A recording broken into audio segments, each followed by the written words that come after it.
আরে কতদিন হলো আমাদের ছেলে মেয়েকে দেখি না। আরে হ্যাঁ ঠিক বলছো, ওরা বড় হয়ে তো আমাদেরকে ভুলেই গেছে। ওদের সবাইকে একসঙ্গে দেখতে মন চাচ্ছে।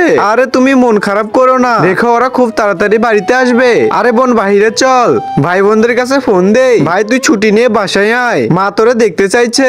আরে বোন আমার কাজের তো অনেক চাপ, আমি মনে হয় যাইতে পারবো না।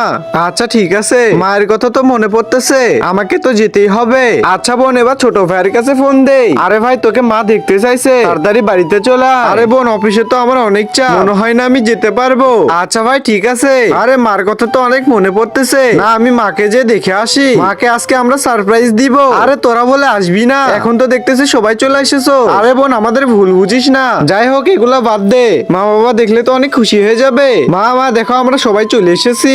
মা মা তুমি কই? আরে মা তোমাকে তো আমরা অনেক ভালোবাসি। আরে বাবা দেখিস সবাই এই ভিডিওতে লাইক করে দিবে। আর বন্ধুরা তোমরা যারা মাকে ভালোবাসো তারাই শুধু ভিডিওতে লাইক করে দিয়ে চ্যানেলটাকে সাবস্ক্রাইব করে দিবা। আর যদি লাইক করে দিয়ে সাবস্ক্রাইব না করো তাহলে মনে করবো তোমরা তোমার মাকে ভালোবাসো না। আর অবশ্যই কমেন্টে মা লিখে দিও।